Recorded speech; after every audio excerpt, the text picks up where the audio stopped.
Hi friends, super star ரஜினிகாந்தோட கூலி எப்படி இருக்குன்னு பார்ப்போம். இதுல அவர் கூட நடிச்சிருக்கிறது நாகார்ஜுனா, ஷாபின் ஷாகிர், ஸ்ருதி ஹாசன், சத்யராஜ், உபேந்திரா, கேமியோ ரோல்ல அமீர் கானும். இதோட கதையில தேவராஜ் தேவா மேன்ஷனோட உரிமையாளர், அவரோட க்ளோஸ் ஃப்ரெண்ட் ராஜசேகர் திடீர்னு மாரடைப்பால இறந்து போறாரு. ஆனா அவரோடது நேச்சுரல் டெத் இல்லைன்னு தெரிஞ்ச உடனே உண்மை என்னன்னு கண்டுபிடிக்க தீவிரமா இறங்குறாரு. இந்த செயல்பாட்டுல வைசாக் போட்ட தன் கட்டுப்பாட்டுல வச்சுக்கிட்டு ஸ்மக்லிங் பண்ற சைமனையும் அவனோட கூட்டாளர் தயாலியும் சந்திக்கிறாரு. நாயத்தை தேடி போகும்போது கவனக்குறைவா தன் கடந்த காலத்தோட மறைக்கப்பட்ட சாப்டரை திறந்துடுறாரு. அதுல அவர் மிச்சம் வச்சதை முடிச்சு ஆகணுன்ற கட்டாயத்துக்கு தள்ளப்படுறாரு. இதுக்கு அடுத்து நடக்கிற சம்பவங்க தான் இந்த படத்தோட மீதி கதை. ராஜசேகரை கொண்டது யாருன்னு போறதால இதுவும் ஒரு வழக்கமான பழிவாங்க கதைன்னு நினைச்சா செகண்ட் ஹாஃப்ல லோகேஷ் ட்விஸ்டுக்கு மேல ட்விஸ்ட்னு வீசுறாரு. அது கிளைமேக்ஸ் வரை உங்களை எங்கேஜ்டா கொண்டு போகுது. மல்டிபிள் கேமியோஸையும் சரியான நேரத்துல உள்ள இருக்கிறதால கதை இன்னும் சுவாரஸ்யமாகுது. இதுல லோகேஷ் சில சர்ப்ரைசஸையும் கொடுக்குறாரு. இந்த பெப்பியான மோனிகா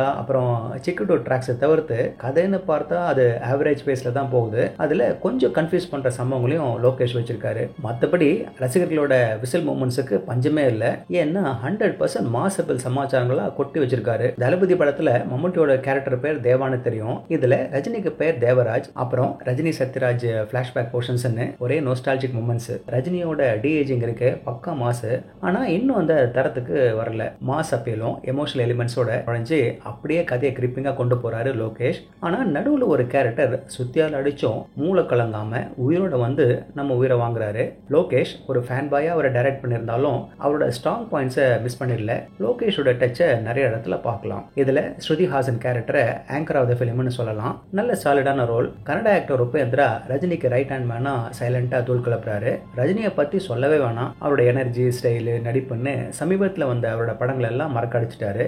ரசிகனுங்க என்ன எதிர்பார்த்தாங்களோ அது இருக்குன்னு நினைக்கிறேன். ரோலர்ஸ் கணக்கா ஒரு மொமெண்ட்டை அமீர் கான் கேமியோவில் எதிர்பார்த்தீங்கன்னா ஏமாத்தான் தான். ஆனால் ஏதோ ஒன்று இருக்குப்பான்ற மாதிரி அதை ஸ்மார்ட்டாக பிளேஸ் பண்ணியிருக்காரு.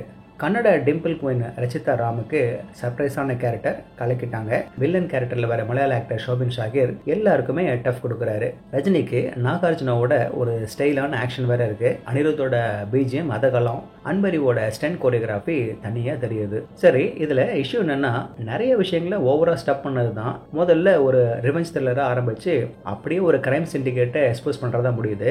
இந்த மாற்றம் தான் ஸ்மூத்தா இல்ல. அதனால நமக்கு சில மூமெண்ட்ஸை முழுசா அனுபவிக்க முடியாது. அதுக்கடுத்து பல கேரக்டருங்க வரதால ரஜினியோட உழைப்பு வீணா போகுதுன்ற ஒரு ஃபீலிங்கை கொடுக்குது. கதையெல்லாம் ரொம்ப கேட்கக்கூடாது, ஏன்னா அது போயிட்டே இருக்கு.